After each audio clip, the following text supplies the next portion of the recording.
আসসালামু আলাইকুম ওয়া রাহমাতুল্লাহ। প্রিয় দর্শক, আজকের ভিডিওতে আমি আপনাদেরকে জানাবো ঘুমানোর পূর্বের কিছু আমল সম্পর্কে। মুমিনের প্রতিটি ভালো কাজের ক্ষেত্রে আমল আছে। মহান আল্লাহর আদেশ নিষেধ অনুযায়ী চলাই মুমিনের জীবনের একমাত্র সম্বল। জীবনের শুরু থেকে শেষ পর্যন্ত প্রতিটি কাজ মহান আল্লাহর সন্তুষ্টির জন্য করা হয়, তবে তাই ইবাদত হবে। মহান আল্লাহ মানুষকে তার ইবাদতের জন্যই সৃষ্টি করেছেন। তাই আজকের ভিডিওতে আমি আপনাদেরকে জানাবো ঘুমানোর পূর্বের কিছু আমল সম্পর্কে, যে আমলগুলো করে আপনি অধিক সওয়াব অর্জন করতে পারবেন। তাই আপনাদের কাছে আমার একটি অনুরোধ, ধৈর্য সহকারে ভিডিওটি শেষ পর্যন্ত দেখুন, তাহলেই আপনি আমলগুলোর সম্পর্কে জানতে পারবেন, আমলগুলো করার ফজিলত সম্পর্কে জানতে পারবেন। তাহলে চলুন শুরু করা যাক। দর্শক, আজকের ভিডিওতে ঘুমানোর পূর্বের ছোট্ট এবং সহজ 13টি আমল রেখেছি। এই 13টি আমল অনেক ছোট্ট এবং সহজ, কিন্তু অনেকে এই আমলের ফজিলত এবং ঘুমানোর পূর্বের আমলগুলো কোন নিয়মে করতে হয় সেগুলো জানেন না। তো সেই সম্পর্কেই আজকের আলোচনা। ঘুমানোর আগে কিছু আমল করে নেওয়া ভালো, আমলগুলো নিজের মতো তৈরি করে নেওয়া যায়। তো প্রিয় দর্শক, ঘুমানোর পূর্বের এই 13টি আমলের মধ্য থেকে সর্বপ্রথম আমলটি হলো সূরা ফাতিহা 4 বার পাঠ করা। ঘুমানোর পূর্বে আপনি সূরা ফাতিহা 4 বার পাঠ করবেন। আমি আশা করি আপনারা অনেকেই সূরা ফাতিহা পারেন এবং জানেন, আর যারা না পারেন তারা অবশ্যই শিখে নেবেন। সূরা ফাতিহার রয়েছে অনেক ফজিলত। দর্শক, ঘুমানোর পূর্বের এই 13টি আমলের মধ্য থেকে দ্বিতীয় নম্বর আমলটি হলো সূরা ইখলাস 3 বার পাঠ করা। সূরা ইখলাস ফজিলত ও মর্যাদাপূর্ণ একটি সূরা। পবিত্র কোরআনের 112তম সূরা এটি, যা মক্কায় অবতীর্ণ হয়েছে। এই সূরায় তাওহীদ বা আল্লাহর একাত্মবাদের ঘোষণার পর আল্লাহর সন্তান সন্ততি আছে বলে যে ভ্রান্ত ধারণা করা হয় তার প্রতিবাদ করা হয়েছে। এই সূরাতে আল্লাহ তাআলার অস্তিত্ব ও সত্তার সবচেয়ে সুন্দর ব্যাখ্যা রয়েছে। এটি কোরআনের অন্যতম ছোট সূরা হিসেবেও বিবেচিত হয়ে থাকে। সূরা ইখলাসকে পবিত্র কোরআনের 1/3 সমান বলা হয়। ইখলাস অর্থ গভীর অনুরাগ, একনিষ্ঠতা, নিরেট বিশ্বাস, খাঁটি আনুগত্য। শিরক থেকে মুক্ত হয়ে তাওহীদ বা এক আল্লাহর উপর খাঁটি ও নিরেট বিশ্বাসী হওয়াকে ইখলাস বলা হয়। তাহলে গেল দ্বিতীয় নম্বর আমল, সূরা ইখলাস 3 বার পাঠ করা। তারপরে প্রিয় দর্শক, ঘুমানোর পূর্বের এই 13টি আমলের মধ্য থেকে তৃতীয় নম্বর আমলটি হলো দুরূদ শরীফ 3 বার পাঠ করা। আল্লাহর কাছে ইবাদত বন্দিগি গ্রহণযোগ্য করতে পরম ভক্তি ও ভালোবাসা ভরা অন্তরে নিবিষ্টভাবে নবী করিম সাল্লাল্লাহু আলাইহি ওয়াসাল্লামের উপর বেশি বেশি দুরূদ পাঠ করা একটি নেক আমল। দোয়া কবুলের জন্য মহানবী সাল্লাল্লাহু আলাইহি ওয়াসাল্লামের উপর দুরূদ পাঠ করা অত্যন্ত জরুরি। দুরূদ শরীফ পাঠ করলে আল্লাহর দরবারে ইবাদতের বিনিময় সুনিশ্চিত করা হয়। দুরূদ পড়া এমন এক ইবাদত যা আল্লাহ অবশ্যই কবুল করেন। তারপরে প্রিয় দর্শক, ঘুমানোর পূর্বের আজকের ভিডিওর এই 13টি আমলের মধ্য থেকে চতুর্থ নম্বর আমলটি হলো আস্তাগফিরুল্লাহ 10 বার পাঠ করা। আপনি ঘুমানোর সময় শুয়ে শুয়ে আপনি আস্তাগফিরুল্লাহ, আস্তাগফিরুল্লাহ, আস্তাগফিরুল্লাহ এভাবে 10 বার পাঠ করবেন। নবী করিম সাল্লাল্লাহু আলাইহি ওয়াসাল্লাম সালাম ফিরানোর পরে 3 বার আস্তাগফিরুল্লাহ পড়তেন। এর মধ্যে দোয়ার অর্থ অন্তর্ভুক্ত রয়েছে।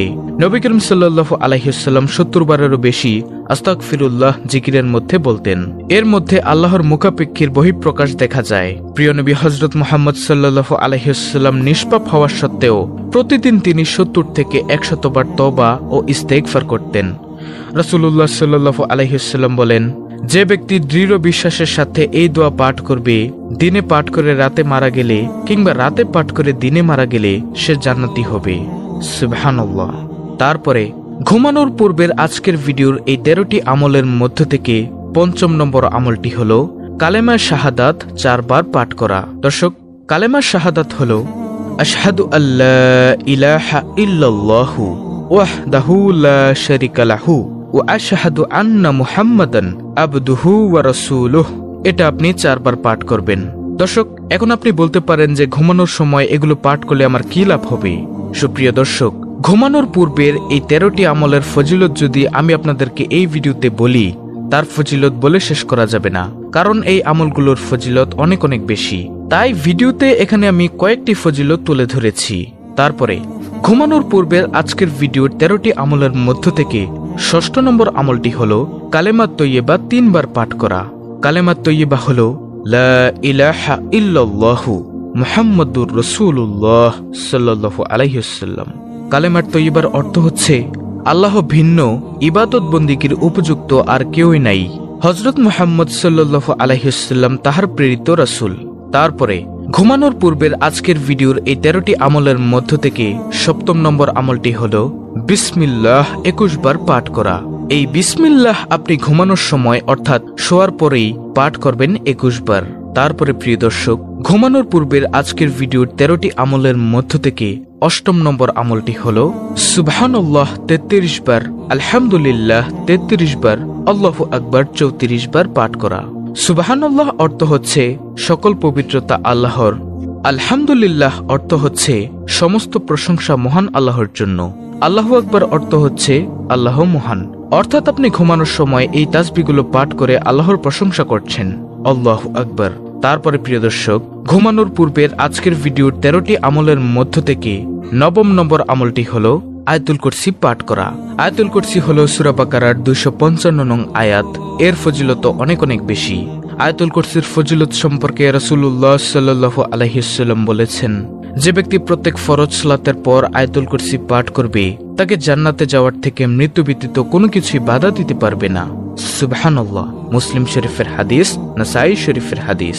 আর রাতে ঘুমানোর সময় পাঠ করলে সকাল পর্যন্ত তার হেফাজতের জন্য একজন ফেরেশতা পাহারায় নিযুক্ত থাকে, যাতে শয়তান তার নিকটবর্তী হতে না পারে।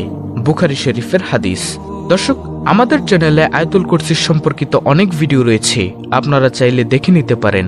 তারপরে প্রিয় দর্শক, ঘুমানোর পূর্বের আজকের ভিডিওর এই 13টি আমলের মধ্য থেকে 10ম নম্বর আমলটি হলো 3 কুল পাঠ করা। 3 কুল অর্থাৎ সূরা ইখলাস, সূরা নাস, সূরা ফালাক অথবা সূরা কাফিরুন, এগুলো আপনি পাঠ করবেন।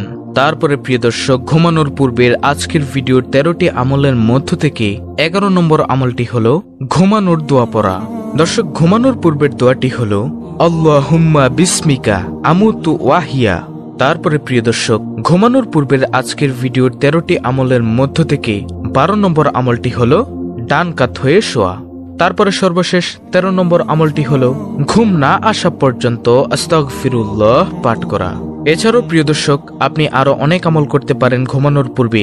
আমি শুধুমাত্র ছোট্ট কয়েকটি সহজ আমল তুলে ধরলাম আজকের এই ভিডিওতে।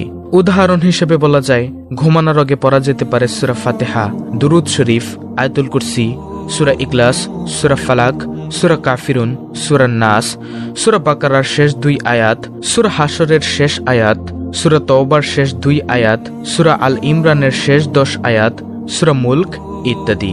এর বাইরেও যদি আপনি আরো আমল করে থাকেন তাহলে সেটা আপনার জন্য অধিক কল্যাণ ও সওয়াব বয়ে আনবে।